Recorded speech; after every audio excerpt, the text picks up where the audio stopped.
Quand j'étais au lycée, je me souviens d'un moment où un exercice de confinement était prévu. On en faisait environ 1 ou 2 fois par an. Parfois, on nous prévenait même la veille pour ne pas nous inquiéter inutilement.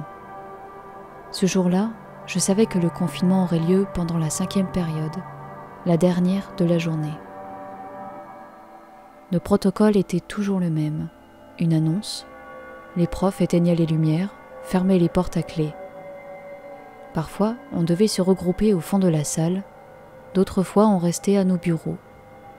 Ce dernier cours était souvent ennuyeux, mais j'étais avec l'un de mes meilleurs amis, Ryan. Ce jour-là, après la 4e période, Ryan m'a proposé de sécher le cours.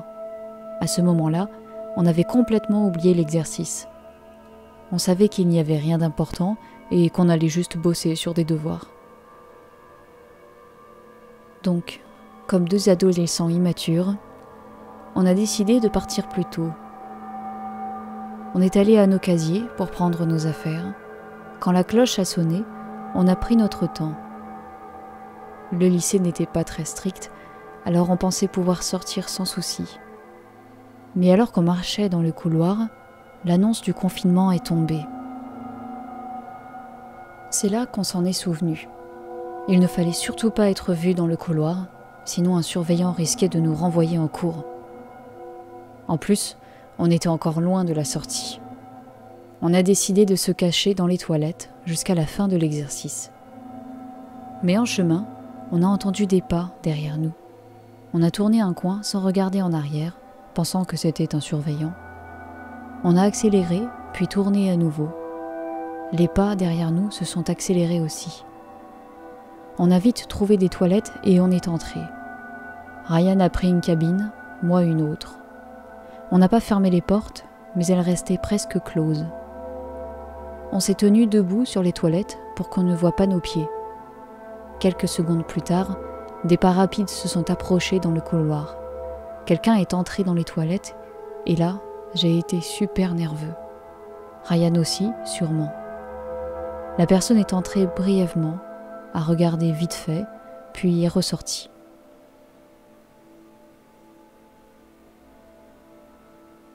« 10 secondes plus tard, on est sorti de nos cachettes. En quittant les toilettes, on a vu que l'homme était encore dans le couloir, presque à l'autre bout.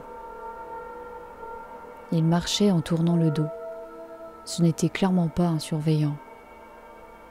Il portait une veste noire et un jean, rien de professionnel. Quand il s'est arrêté et a commencé à se retourner, Ryan et moi, on a fait demi-tour, en vitesse. On a tourné dans un autre couloir pour s'éloigner. C'est là qu'on a croisé un prof qu'on connaissait, Monsieur Herbert. Il nous a demandé pourquoi on n'était pas en classe pendant un exercice de confinement. On s'est excusé, disant qu'on y retournerait. En marchant avec lui, on a parlé de l'homme dans le couloir.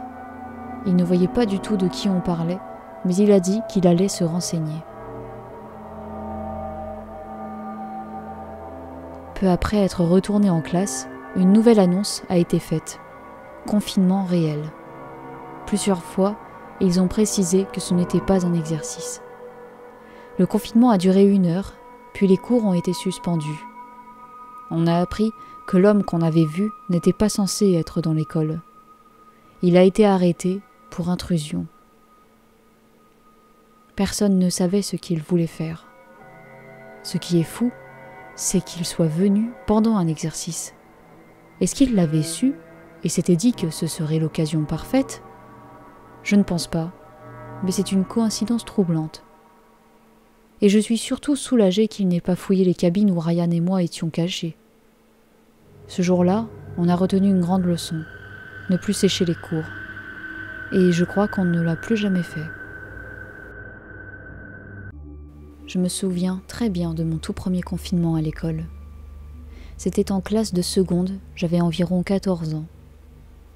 J'étais en cours de géographie quand le prof nous a dit qu'un confinement venait d'être déclenché et que ce n'était pas un exercice.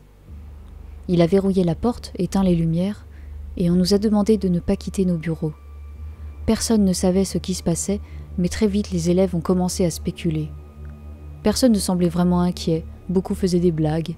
Certains disaient des trucs du genre « l'école est confinée parce qu'un mec a traversé hors des clous ».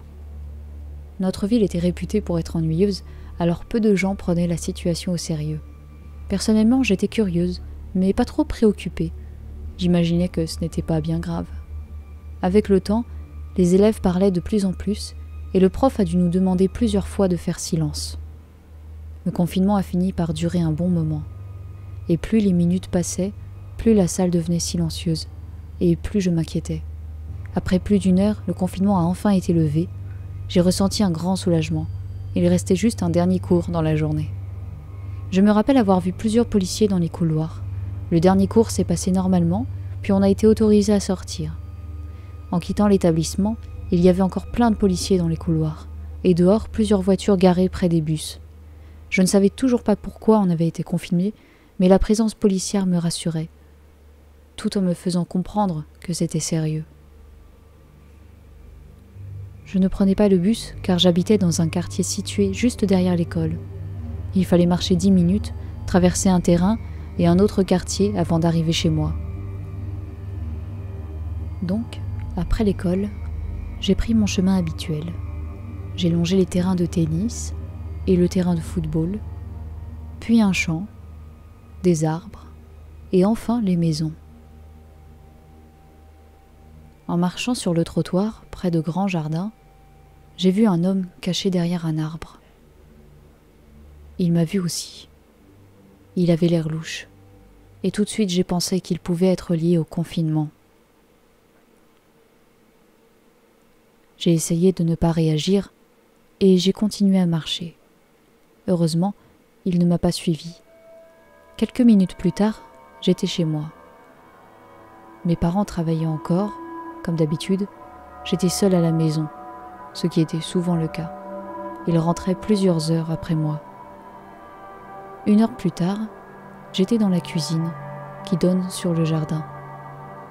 En regardant par la fenêtre, j'ai vu un homme entrer dans la cour.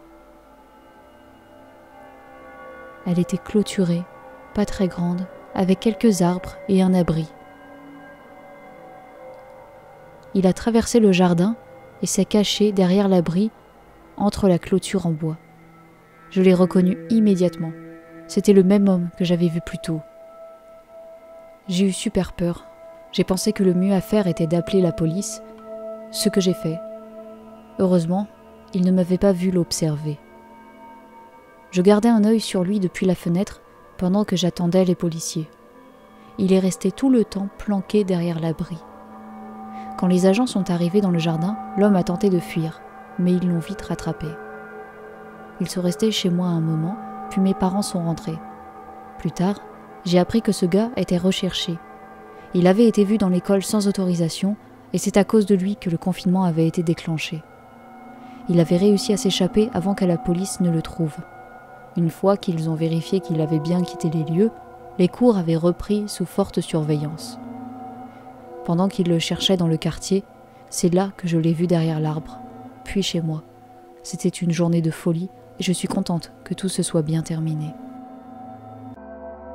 Je suis professeure et voici une histoire qui m'est arrivée il y a quelques années. En y repensant, je me sens mal par rapport à ce qui s'est passé et j'aurais aimé gérer les choses autrement, mais j'ai retenu la leçon. Ce jour-là, j'enseignais l'anglais pendant la 2e période. Il y avait environ 20 élèves dans la classe.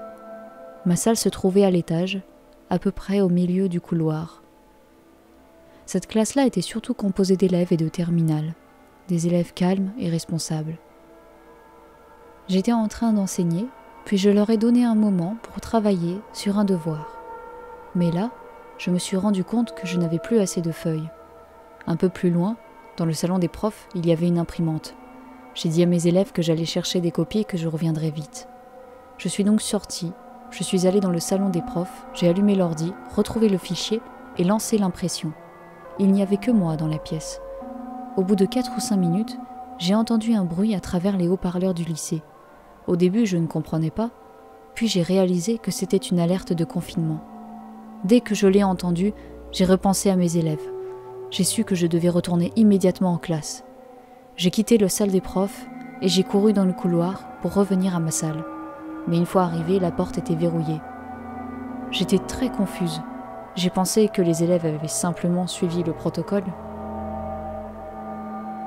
J'ai frappé à la porte, regardé par la petite fenêtre, mais je ne voyais que l'avant de la classe qui était vide. Personne ne répondait. J'ai continué à frapper, puis j'ai dit mon nom à haute voix. C'est alors qu'un homme est apparu derrière la fenêtre. Ce n'était pas un élève, mais un adulte. Je ne l'avais jamais vu.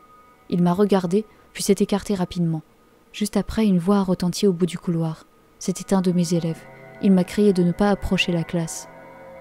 Je suis allée le rejoindre et lui ai demandé ce qu'il se passait. Il m'a expliqué que pendant que j'étais partie, un homme était entré dans la salle et avait ordonné à tous les élèves de sortir immédiatement. Ils se sont tous enfuis et le lycée a été placé en confinement dans la foulée. Tout ça pendant que j'étais en train d'imprimer mes feuilles, sans rien savoir. Les élèves s'étaient réfugiés dans d'autres classes. Je suis allée avec celui qui m'avait prévenu dans une autre salle voisine. Entre-temps, la police est arrivée, a localisé l'homme toujours enfermé dans ma salle. Il avait verrouillé la porte et bloqué l'entrée avec des meubles. Finalement, ils ont réussi à le faire sortir. Je n'ai jamais su ce qu'il comptait faire. Je me suis sentie vraiment coupable d'avoir laissé mes élèves seuls à ce moment-là. Depuis ce jour, je ne quitte plus jamais une classe sans surveillance.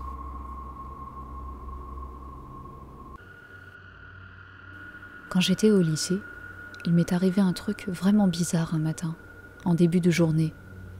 Je me rappelle que j'étais en classe et que je suis sortie pour aller aux toilettes. C'était courant. J'ai quitté la salle et commencé à marcher dans le couloir. En approchant des toilettes, j'ai croisé une femme que j'ai prise pour une prof. Elle avait l'air professionnelle. On s'est croisés brièvement. Mais je ne l'avais jamais vue auparavant. Et je connaissais presque tous les profs du lycée. J'ai pensé que c'était sûrement une remplaçante. En passant près d'elle, elle m'a demandé où se trouvait la salle d'un certain professeur. Je ne me souviens plus du nom, mais je ne le connaissais pas, ce qui m'a semblé étrange. Je lui ai dit que je ne savais pas, puis j'ai continué mon chemin. Je suis allée aux toilettes et j'y suis restée 1 minute. Quand je suis ressortie, pour retourner en cours, j'ai entendu l'annonce du confinement. J'ai commencé à marcher plus vite pour rejoindre ma classe. Mais très vite, j'ai recroisé la femme. Elle marchait dans le couloir et m'a vue. Elle m'a dit, d'un ton très sûr, que je ne devais pas être dans les couloirs et que je devais venir dans sa salle pour le confinement. J'ai essayé de lui expliquer que je retournais dans ma propre classe, mais elle m'a coupé et a insisté pour que je vienne avec elle. Alors j'ai dit « ok » et j'ai commencé à la suivre. Elle marchait très vite, presque trop vite. J'avais du mal à suivre le rythme. Je n'avais pas envie d'aller avec elle, mais elle ne me laissait pas vraiment le choix. On a traversé 2 couloirs et elle ne cessait de se retourner pour vérifier que je la suivais bien. Puis on a pris la direction de l'aile ouest du lycée.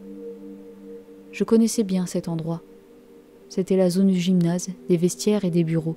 Il n'y avait aucune salle de classe dans ce coin-là. Là, j'ai commencé à me poser des questions et à ressentir un mauvais pressentiment. Plus on avançait, plus je me disais qu'il ne fallait surtout pas continuer à la suivre. Alors, quand elle s'est retournée pour une dernière fois, j'ai fait demi-tour en courant.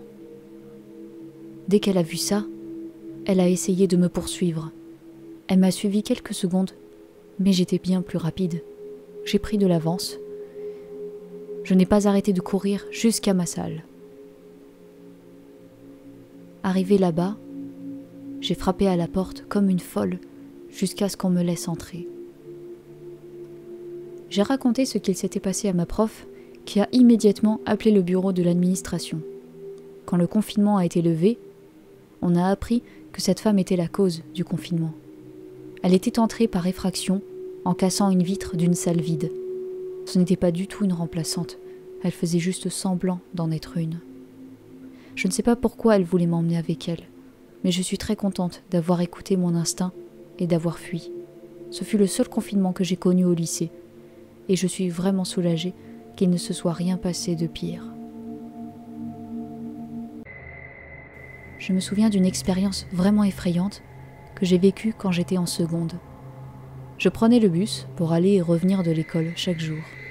Un jour comme les autres, les cours s'étaient bien passés, rien d'inhabituel. À 14h45, la sonnerie a marqué la fin de la journée et tout le monde s'est précipité dehors. C'était toujours la course pour attraper son bus. L'école était grande, les couloirs pleins entre chaque cours. Et après la sonnerie, on n'avait que 5 minutes pour rejoindre les bus.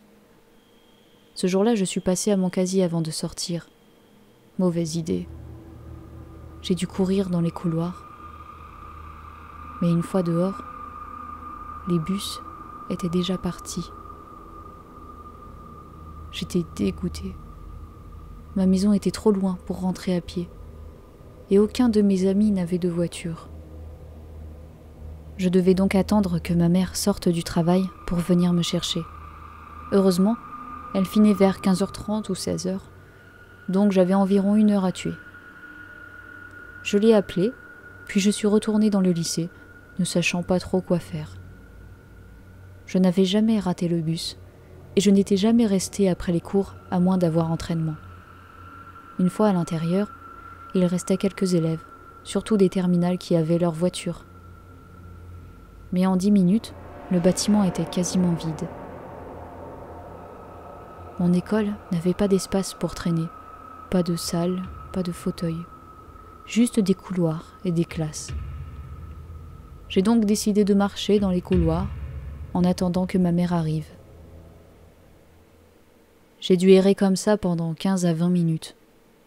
Je suis allée vers le fond du lycée et c'était totalement désert. Puis, un son est venu des haut-parleurs. Un confinement immédiat, et ce n'était pas un exercice. J'étais très surpris. Je ne savais même pas qu'on pouvait faire des confinements en dehors des heures de classe. Et surtout, je ne savais pas où aller. Je n'étais dans aucune classe, et toutes les portes autour de moi étaient fermées. J'ai continué à marcher, pensant peut-être quitter le bâtiment. Et là, au bout d'un couloir, j'ai vu un homme en noir avec une cagoule sur la tête. Je n'ai pas réfléchi, j'ai fait demi-tour immédiatement. J'ai vu des toilettes et m'y suis engouffrée. Je suis resté silencieux, à l'écoute. C'était ma seule cachette. Pendant quelques minutes, tout était très calme. Puis, j'ai entendu des pas dans le couloir. Ils ne se rapprochaient pas trop, mais on sentait qu'ils étaient là. Quelques instants plus tard, un bruit fort a retenti, comme si quelqu'un frappait dans les casiers. Je ne savais pas ce que c'était, mais ça m'a mis les nerfs à vif. Les bruits ont continué pendant un moment, puis il y a eu un nouveau silence, suivi d'un bruit de verre brisé. C'était plus loin, mais je ne me sentais plus du tout en sécurité dans les toilettes. Quand le calme est revenu, j'ai jeté un œil dans le couloir. Je n'ai rien vu, alors j'ai couru dans l'autre sens. J'ai sprinté jusqu'au hall d'entrée. Là, j'ai vu un policier. Il a été très surpris de me voir, mais je lui ai expliqué que j'avais vu un homme masqué. Un autre officier m'a dit de sortir par l'entrée principale pour qu'il s'en occupe. Dehors, plusieurs voitures de police étaient garées. J'ai attendu là, et peu après, ma mère est arrivée. Je suis rentrée avec elle. Plus tard, j'ai appris ce qui s'était passé dans les infos. Les policiers avaient trouvé un homme dans l'école. Il était entré avec une cagoule après les cours. Il avait été signalé et avait eu le temps de casser plusieurs vitres, d'endommager du matériel. C'était probablement ce que j'avais entendu. C'était vraiment angoissant, mais je suis heureux d'avoir pu sortir sain et sauf de tout ça.